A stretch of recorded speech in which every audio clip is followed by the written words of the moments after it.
Rich woman forces black waitress to clean bathroom floor with bare hands. The twist will shock Yowit if a powerful socialite forced a black waitress to clean a bathroom floor with her bare hands. What if she thought she could humiliate her without consequences? Maya Johnson moved through the Grand Bloom with the grace of someone who had mastered the art of invisibility. At 25, she was a striking figure, tall, with deep brown skin that glowed under the restaurant's crystal chandeliers, and eyes that held a quiet strength. Her braided hair was pulled back into a neat bun, and her crisp black uniform was always spotless, a testament to her pride in her work. For 3 years, she'd served New York City's elite CEOs, politicians, celebrities who dined at the high-end eatery nestled in the heart of Manhattan. The Grand Bloom was a place where power and privilege collided, where a single meal could cost more than Maya's monthly rent. But she loved her job. It wasn't just about the tips, though they helped pay for her younger brother Malik's school supplies and their mother's medical bills. It was about the hustle, the rhythm of the night, the satisfaction of a job well done. Maya had grown up in Harlem, in a cramped apartment filled with love but little else. Her mother, a nurse, worked double shifts to keep the family afloat after their father left when Maya was 10. Malik, now 16, was the light of her life, a lanky kid with dreams of becoming an engineer. Maya saw her own resilience in him, and she'd do anything to make sure he had the opportunities she never did. Every night, as she navigated the restaurant's polished marble floors, she carried that purpose with her. It was her armor against the subtle slights she faced daily, the customers who avoided her gaze, the ones who spoke to her like she was beneath them, the ones who assumed she was just a waitress. The Grand Bloom's clientele was a mixed bag.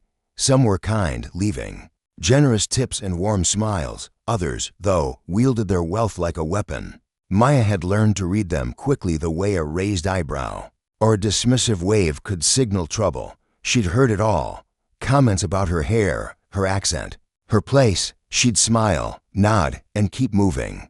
But the weight of those microaggressions piled up, a heavy load she carried silently. Tonight, though, something was different. The air felt charged, like the moment before a storm breaks. It was a Friday night, the restaurant buzzing with its usual crowd.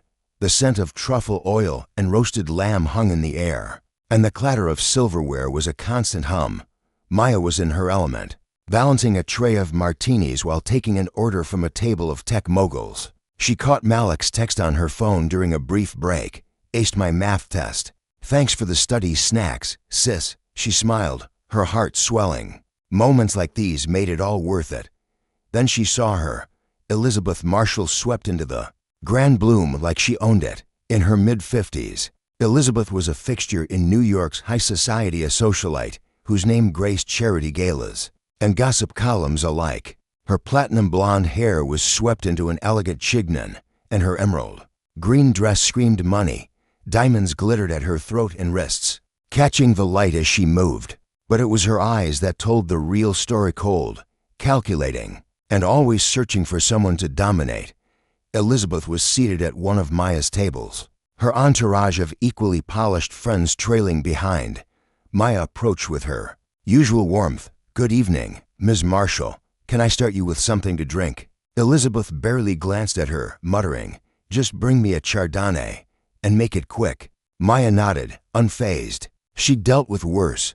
The night wore on, and Elizabeth's demands grew sharper. She sent back her salad because the dressing was too tangy. She complained the wine was subpar. Maya handled it all with professionalism, but she could feel Elizabeth's gaze lingering on her, sizing her up. It wasn't until Elizabeth returned from the ladies' restroom that the night took a dark turn.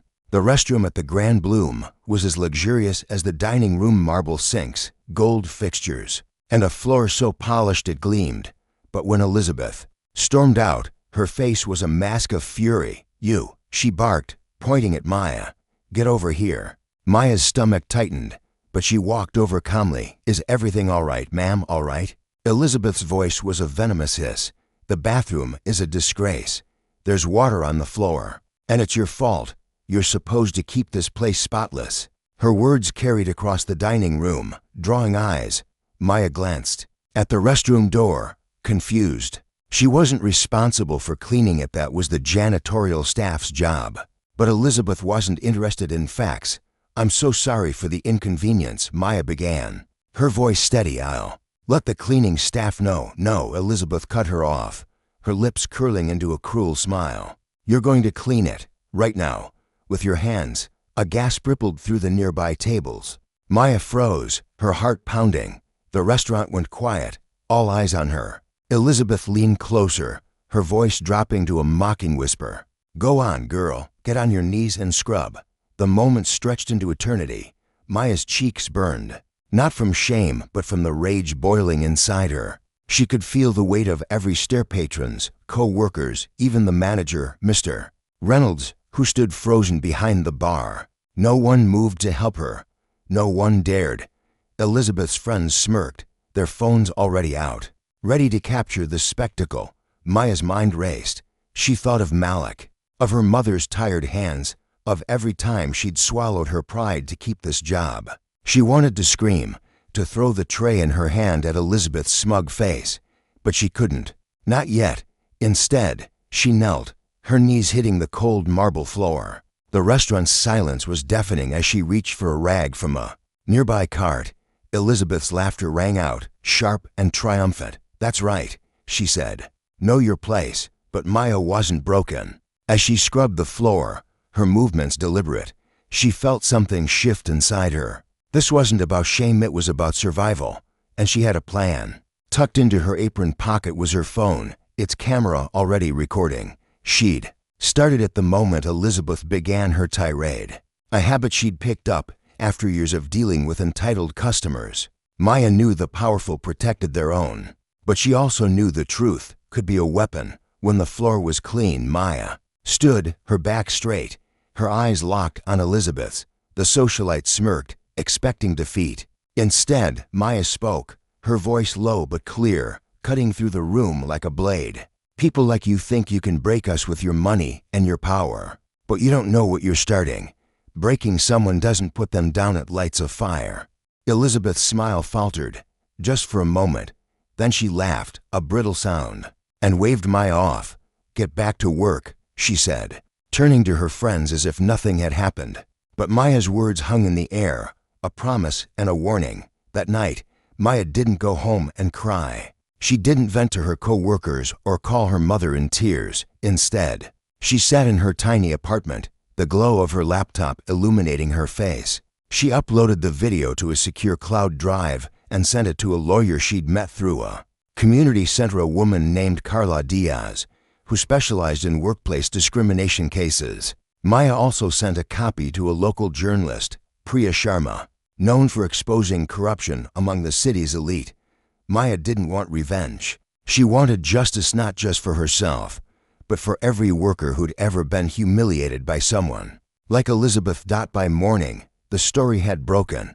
Priya's article, titled "Socialites' Cruelty Exposed, Waitress Humiliated at the Grand Bloom," went viral. The video spread like wildfire across social media, the hashtag Justice for Maya trending within hours. The footage was damning. Elizabeth's condescending tone, her demand that Maya clean the floor with her hands, the laughter of her friends. But it was Maya's words at the end that struck a chord. Breaking someone doesn't put them down at lights of fire. People saw not just a victim, but a fighter. Elizabeth's world began to crumble. Corporate sponsors dropped her from their boards. Invitations to galas dried up. Her friends distanced themselves, unwilling to be tainted by the scandal. A class action lawsuit was filed against her, with other former employees of the Grand Bloom coming forward with their own stories of her cruelty.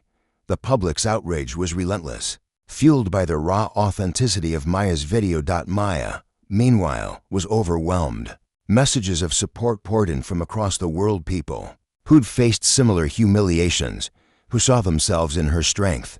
Job offers came from restaurants, advocacy groups, even a tech startup that wanted her to speak on workplace equality. Malik, her brother, watched her with awe. "You're a superhero, Maya," he said one night, his voice thick with pride. A month later, Maya stood in front of a small crowd at a community center in Harlem, a microphone in her hand. She'd been invited to speak at an event for low-wage workers, her story now a symbol of resistance. She wore a simple navy dress, her braids loose around her shoulders, her eyes bright with purpose.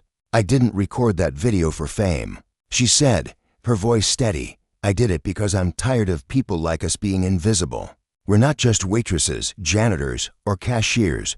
We're people, and we deserve respect." The crowd erupted in applause, but Maya's heart was heavy. She'd seen Elizabeth's public apology, a tearful, carefully scripted video that rang hollow. "I'm sorry if anyone was offended," Elizabeth had said, her words dripping with insincerity. Maya didn't need her apology. She'd already. The Grand Bloom's management issued a statement condemning Elizabeth's behavior and promised better training for staff. Maya didn't return to the restaurant. She'd taken a job with a non-profit focused on workers' rights.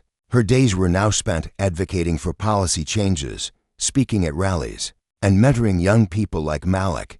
She'd become a voice for those who'd been silenced, a beacon of hope in a world that often felt unfair. Elizabeth, meanwhile, faded into obscurity. Her wealth couldn't shield her from the consequences of her actions. The lawsuit moved forward, and rumors swirled of financial troubles as her empire unraveled. But Maya didn't gloat. She didn't need to. Her victory wasn't about tearing Elizabeth down, it was about lifting herself and others up. On a quiet Sunday morning, Maya sat with Malik at their kitchen table, sunlight streaming through the window. He was working on a robotics project. For school, his face lit with excitement. "You think I could be an engineer one day, Maya?" he asked. She smiled, her heart full. "I know you will be." Maya's journey wasn't over. The fire Elizabeth had ignited still burned, but it was a fire of purpose, of change. She'd taken a moment of humiliation and turned it into a movement, and as she looked at her brother, at the world she was helping to build, she knew one thing for certain: no one could break her. Not now, not ever.